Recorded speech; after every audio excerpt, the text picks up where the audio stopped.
From Washington, the McLaughlin Group, the American original. For over 3 decades, the sharpest minds, best sources, hardest talk. Hello and welcome. Our guest today is A.B. Stoddard from RealClearPolitics, who's one of the kindest and best journalists in Washington, D.C. But on that note, we have to get to our first issue, which is obviously a sad one. Issue 1, massacre in Parkland. Your suffering is our burden also. No child, no teacher should ever be in danger in an American school. Oh my God! Oh my God! Murder and misery invaded the small Florida town of Parkland on Wednesday when 19-year-old Nicholas Cruz opened fire on students and staff outside and inside of Marjorie Stoneman Douglas High School. Cruz's shooting took at least 17 lives and wounded others. Predictably, this latest slaughter in an American school has reinitiated the gun control debate. Democrats say new federal legislation is needed to restrict high muzzle velocity assault-style rifles and improve the background check system.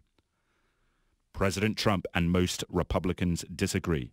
Tweeting Thursday morning, the president focused on mental health reporting concerns that he says are a key weakness when it comes to gun safety.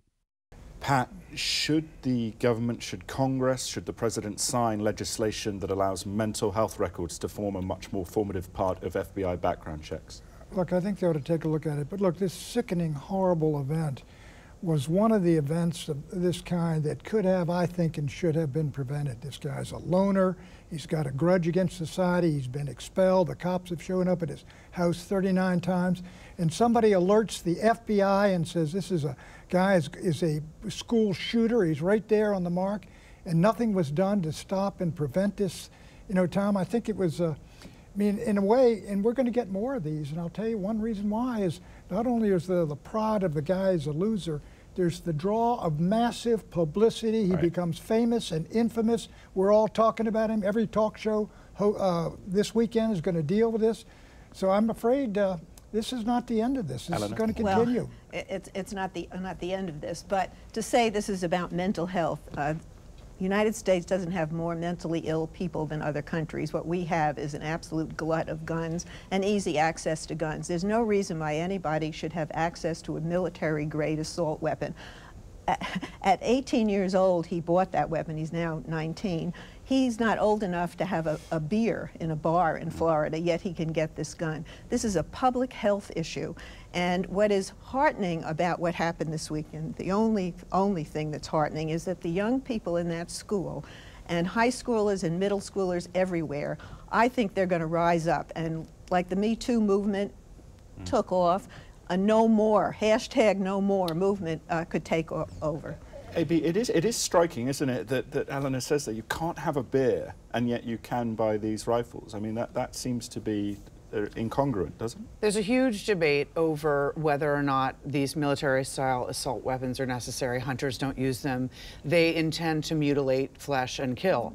I would argue that no one needs them if they're not in the military, but gun owners like to go to the range and they are the and most fire them popular off. rifle. You know, I have good friends who, it's fun. That's fine. Take a course, have a rigorous background check, and be someone that deserves to actually possess that gun. But to Eleanor's point, what's interesting, I would add, is that there are single-issue activists who vote on refugee policy, immigration, gun rights, pro-life stances, but there are not single-issue gun control voters, and unless we see that, nothing's going to change. And Clarence, I'm going to ask you here, do you think that one of the things that we could see is a change to a two-tier system where with assault rifles you actually have more background check requirements?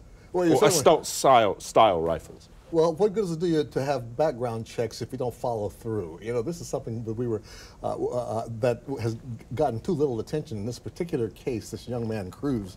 You had how many reports that the FBI had on him? The FBI had 2, but they had 39 police stopping by the house. Right. and the school, everybody in the school, he'd even been rated most likely to come back and be a school shooter. He himself apparently had put online this announcement of wanting to do it. And why wasn't more attention given to him beforehand? And this is the 4th time in a row now we've had some kind of a mass shooting and that resulted from people who had not been followed through on after the checks. They had not been. Well, the FBI director he apologized, and you know they screwed up, and you have at least one Republican calling for Mr. Ray's resignation. That might be more about Russia, though, right? Probably. So they're going to look at their systems and where did they go wrong, but they get many reports like this. That's why we're going to have more of these things. If you look on the social media feeds, you see a lot of young men brandishing their weapons. All right. Well, that's not only social media. Let me talk about that. They missed this one. Look, that weapon, the Armalite 15, is not only a weapon of choice of war, it's of movies. I watched 2 movies last night. The villains have them, the heroes have them.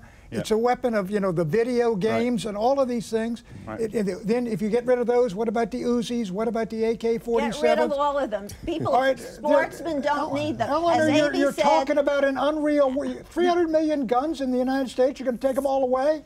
It's a public health issue. We made the turn when it came to drinking and driving. We've changed attitudes on that. We've changed attitudes about tobacco. This is a cultural change that needs to happen in this country. You don't eliminate all 300 million guns initially, no, but you don't let people have military assault weapons. As Amy said, let me ask. I'm going to jump in here. I want to ask, but for the viewers' sake, what are we actually going to see? I mean, AB or Clarence, are we going to see actual change? Are we going to see new legislation that affects? Let's be realistic. It's true. We're starting to frame this now as mental health versus gun control. Actually, we as a society are weak on both sides. Donald Trump's got some kind of audacity to talk about this is a mental health issue right after he has rolled back the mental health program that President Obama had signed an executive order on, merely because Obama had signed it. Trump reversed it, and now he says that's what we need, more mental health. We got to straighten out this debate here on a lot of different levels. Yeah, AB, what do you think? I think it's so close to the midterm elections, we're not going to see anything this year. But as I said, if pressure begins to motivate voters, younger voters, to become single-issue voters on this issue, that really could put pressure on the next Congress. Pat, that cell phone. Let me ask you, Pat. That cell phone video that we used in the intro there, quite striking, isn't it? Of students in a classroom. Look, if Newtown, where you had 6- and 5-year, 7-year-old kids, 20 of them shot to pieces, and you had a debate which lasted for a while, and nothing came of it. I think it is really utopian to predict you're going to get some legislation out of the Congress of the United States. The Newtown parents came closer than we've come before, and these kids in Florida are motivated. And those texts of them hiding in closets, we don't want our kids to go to school every day and have to worry about. They're doing drills about how to, what to do if the shooter arrives. That is the world. I don't like it, but that is the world we live in. It doesn't have to be the world we live in. We're not powerless in this situation. Yeah, that's the civil society certainly responding to the need here right now. But this next election, this midterm election, could make a difference as far as Congress and activism. Let's go to an exit question. On a scale of 1 to 10, 10 being the courage of the students and 0 being the measure of the gunman's morality, -1 would be better, how likely is new gun control legislation this year? Well, you sort of stacked the question a bit, did you not, Tom? Maybe a little bit. That never happens on this show. I think, you could get the bump stock thing What's your number? I think. The bump stock thing, that guy killed 57 people. That's right. I think you could get a good chance of getting 5? the bump stock. Yes, and you could also, Texas Senator Cornyn and Connecticut Senator Murphy have they're co-sponsoring a bill that would tighten background checks. What's your number? These are small, so to get something this year, I think it's a 7. Okay, AB? 4. Clarence? I'm astounded that that's so hard to pass a bump stock measure when everybody's in favor of it, but it doesn't get through. But let's say something's going to happen. I'll say a 3. I think it's a 7. I think Republicans will try and get something because of the nature of that video. Anyway, I hope so. Issue 2, Kelly's headaches. We're humans, making us imperfect people, and so every day I think we can learn from the day before and we can strive to do better. There must have been much striving at the White House this week. After all, this was a week of chaos for President Trump's administration. First, The furor surrounding former White House Staff Secretary Rob Porter grew as FBI Director Christopher Wray disputed a White House timeline on when it knew of allegations of domestic abuse made against Porter. Next, the Washington Post documented Environmental Protection Agency Administrator Scott Pruitt's use of exceptional security excuses in order to take regular first-class flights. Then, the Veteran Affairs Inspector General found that Secretary David Shulkin had improperly accepted tickets to the Wimbledon Tennis Championships and used tax dollars for a trip to Europe. And that's not all.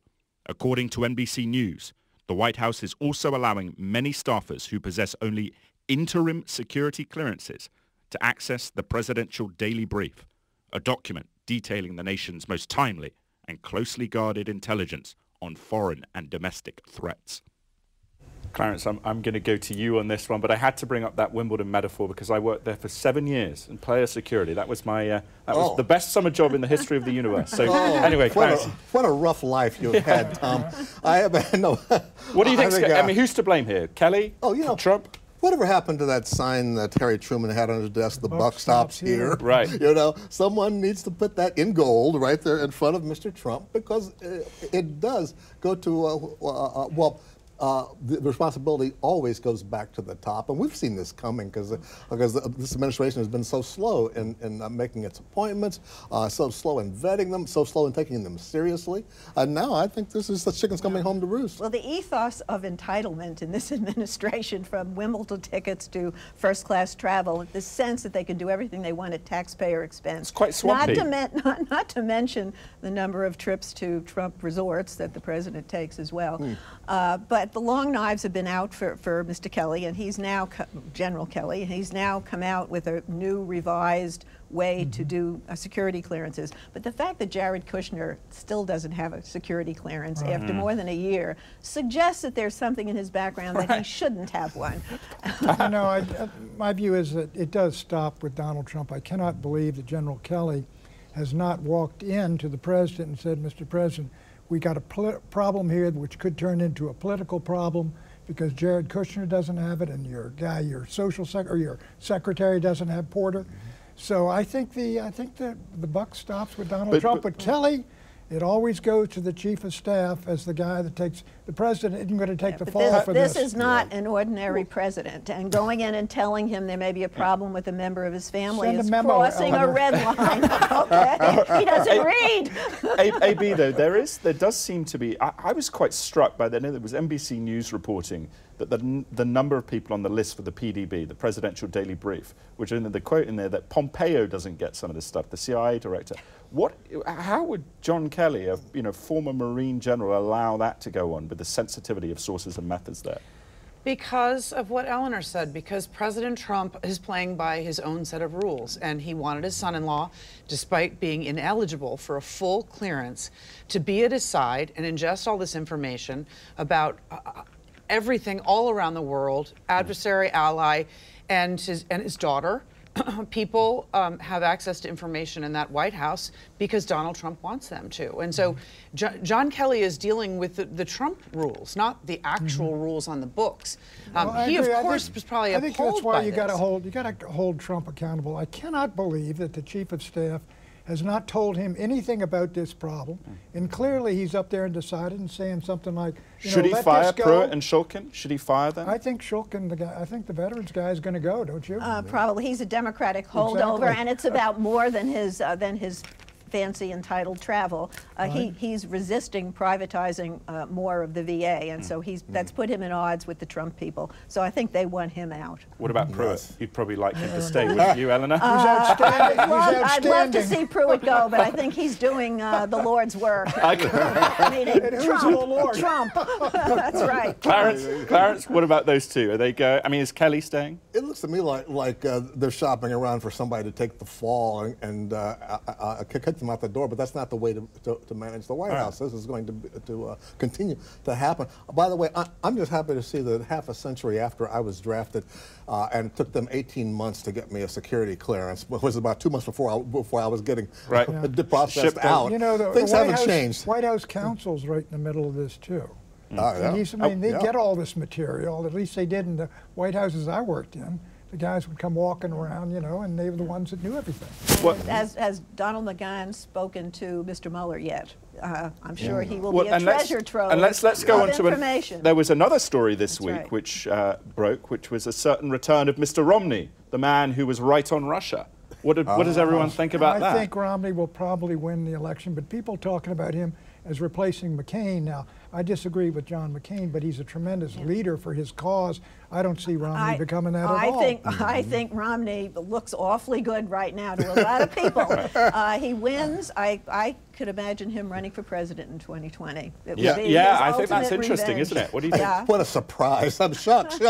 I mean, this reminds me, Esquire magazine used to have an award for strange new respect. You know, that's what Romney's getting, strange and new respect from those who condemned him when he was running against Barack Obama. Now he is Mr. Reason and intelligence, etc. I said, more power to him. It's interesting because in his announcement he talked about Utah tolerating, welcoming immigrants, and he was lacerated for saying that they should self-deport, including criticism from Donald Trump at the time in 2012 for going so far to the right on immigration and sort of changing his position. But people are craving a decent person, and there's something about Romney that is so earnest and so decent and so genuine. Look, there are independent people in that Senate. Lindsey Graham, I don't agree with him, but he's outspoken. He's very much in the Trump camp and working with him. I don't see Romney coming into the Senate and really raising this flag and all these people moving toward him. I mean, he didn't even support Trump in the election. I mean, in the Republican Party, the conservative movement, the populist movement, I think he's got nothing. Who is he going to lead? Well, the question is, it's not just Romney, but the rest of this midterm election is going to set up a whole new playing field. If Trump's people come out looking strong, then that makes a big difference. Do you think but the Romney I think the opposite is going to happen. This is a perfect time for Romney to be. The moderates are being But do you think Romney's presence helps the Republicans generally as a brand running up to the midterms? You know, there's an awful lot of dissatisfied Republicans out there who will not publicly criticize Trump. But yes, you need both wings of the party, but what I'm saying is his has shrunk. Yeah, but the other wing may shrink in the 2018. But it's the moderates who are resigning. The midterms could decimate. The moderates are dropping out of the Congress. But why? But why are they dropping out? If the Democrats take the House back, how bad is Romney going to look? That's right. Yeah. How bad is he going to look? I think he's going to look pretty strong. He's going to take on the president and lead the impeachment fight? Are you kidding? No, but you don't have to lead. You don't have to call for impeachment to be a lone independent voice and criticize the president on occasion. Lone is exactly right. Okay. I don't think he'll be alone. I don't think so either. If the Democrats prevail, then maybe they won't. Let's count the votes. When we come back, Putin versus YouTube.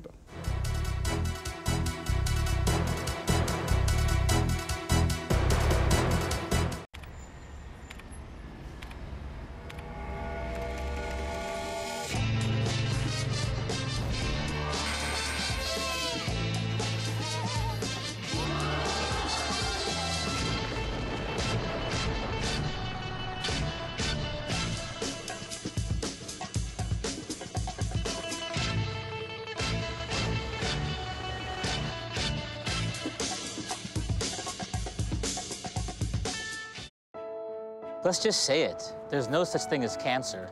There's only your cancer and the precision treatment we derive from your genes.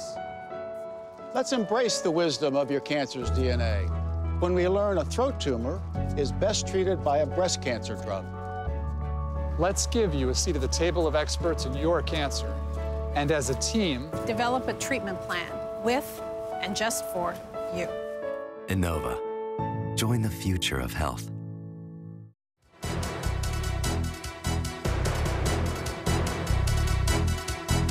Issue 3. Putin versus YouTube. Все сомнения. Вот две фотографии. Слева на яхте Дерипаски, справа официальные снимки Приходько. Это абсолютно точно он. Мы даже голос сравнивали. The man sitting at that desk is Russian journalist and humorist Alexei Navalny. Banned from standing in next month's presidential election, Navalny is a top adversary to President Vladimir Putin and the oligarchs who dominate Russian economic life.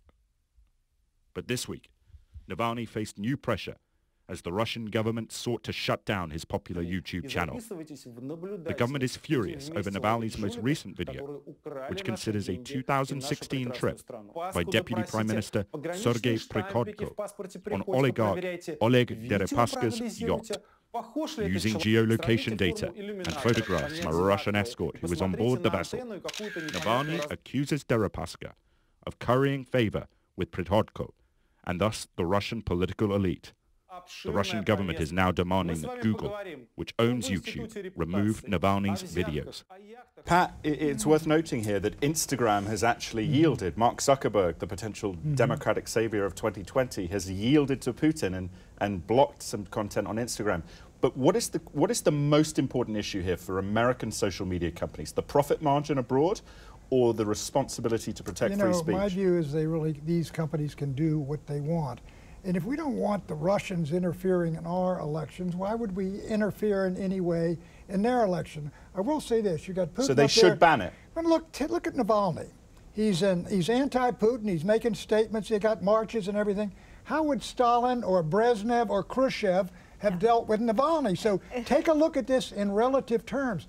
You know, Putin is not a piece of cake, but Putin is far better a figure from the standpoint of the West than any of the Cold War leaders of the Soviet Union. If you set Stalin as your benchmark, of course he's better. But Putin maintains that Russia is a democracy. He maintains they have free and fair elections. So the opposition candidate, even though he's not allowed to run, should be given a forum. And I think social media companies should not be in the business of censoring what people put up. And do you think, Clarence, do you think this will come back to bite Zuckerberg if he decides to make a presidential run? Yeah, Zuckerberg and the other big digital companies have been trying to keep a low profile while this incredible scandal is developing, as we're seeing how YouTube and other social media are being used as a massive propaganda war like the world has never seen before. And it's only going to get bigger, and it's only going to become more sneaky. People need to become more sophisticated about it, and Zuckerberg and the rest have to stand up and be a part of the cause of cleansing these fake media out and fake organizations. It's astounding how much Putin has tried to make a joke out of democracy through social media, and it's having an impact. And it is interesting, AB, isn't it, that President Putin, this is what really seems to upset him, is this YouTube videos that generate millions of clicks. The KGB, the cold-eyed killer, is somehow upset by this. Of course, and Pat loves that one. Sorry, AB, go. But graded on a curve, of course. Look, first of all, if Mark Zuckerberg is the genuine savior for the Democrats of 2020, they're in much more trouble than I thought they were. But these companies are doing a lot of soul searching, Tom. They need to really think. They need to read the Mueller indictments of Russian troll farms and 13 Russian nationals, and really take a look at what happened in the 2016 election and their reputation. And blocking Russian content at this point is an absolutely foolish thing to do for their brand, let alone for the democracy. Yeah, we really ought to take a look at what the Russians did in the United States in 2016. But look, at the same time, there's sort of a sense of, look, what do you think of the National Endowment for Democracy, the CIA, all these agencies, these NGOs that are kicked out? At least that's above ground, though. I mean, we know what they're doing compared to what regime change is an American hobby. Look at they overthrew the government in Egypt, and we applauded the general that did. Right. McCain is in Maidan Square with Victoria Nuland. They overthrow the Democratic government in Ukraine. Yeah. Why do you think Putin is ticked off? Well, you're making a very good argument for taking this seriously. Why is the right so sympathetic to Putin, though, Pat? We want to know why you're sounding like Joe McCarthy in the 50s, Eleanor. I was just comparing him to Stalin, Eleanor. Pat, are you a fan of The Americans TV show? No. What show might that be? It's called The Americans. Yeah. It's all about America. The one they've got the village and they move it to the United States, all these Russians and sort of. Well, not quite. No, what Mueller announced this week is like an episode out of The Americans. Right. I mean, they come here, they're impersonating Americans, and they have found willing dupes or useful idiots, and that's the next step in this investigation. Who were the useful idiots that cooperated, perhaps unwittingly, with these Russian embedded basically spies. And you can go online right now. This has been covered very well by New York Times and others over the last few years. Fake organizations, people. I know one black karate school in Detroit that was enlisted by these trolls. They're very clever. They didn't even know it. Beware the trolls. Beware the trolls. Anyway, we will be right back with predictions.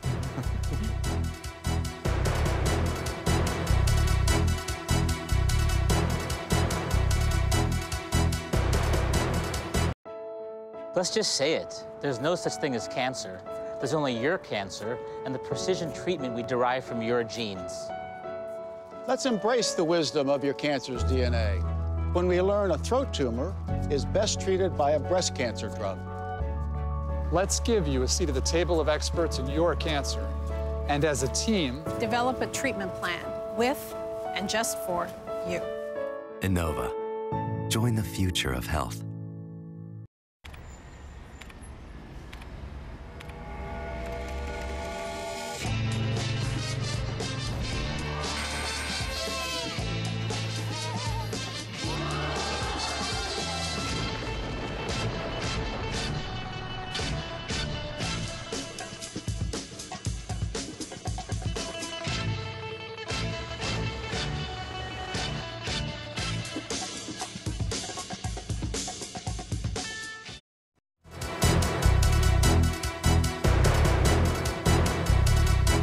Predictions, Pat. Last week I correctly predicted General Kelly was really going to have a rough week.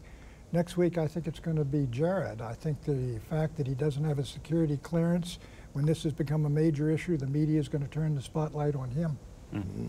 Last week's Senate hearing where the heads of the 7 intelligence agencies all basically said, yes, the Russians tampered with the 2016 election. They all stood up against the White House line that there was no tampering, no collusion. Combined with Robert Mueller's indictments of 13 Russians and 3 Russian entities, that has given Mueller job insurance. The American people now know that something has gone on. The president can't claim it's a hoax. He can't fire Mueller. Okay, AB. I think General Kelly has lost his job insurance with his new security clearance cleanup process, because it is going to undermine the ability, further undermine the ability of Jared Kushner to get a full clearance and thereby do his job. Jared and Ivanka make all the decisions about personnel. And if they have turned against General Kelly and the reports that they have, that means he can't last. Do you think Ray gets to stay very quickly in the FBI? I don't know. Okay, all right. Clarence? Okay, Frederick Douglass is being heard more from every day, as President Trump says, especially here in Black History Month, and especially in the state of Maryland, where the Republican governor is pushing him very strong now for very good reasons. Okay, I predict that in an attempt to deter Bashar al-Assad from continuing his support for Iranian missile activities in southern Syria, Israel will soon bomb Syrian regime headquarters in Damascus. And here's a random fact. 75 years ago today, the White Rose Resistance Group was arrested by the Gestapo and taken to face execution. Students and professor from the University of Munich. The group wrote pamphlets and graffiti condemning Nazi atrocities. Thank you, panelists, for a very fun discussion. And we hope that you will join us next week. But until then, follow us on Twitter at McLaughlin Group and visit our website, McLaughlin.com. Adios, amigos.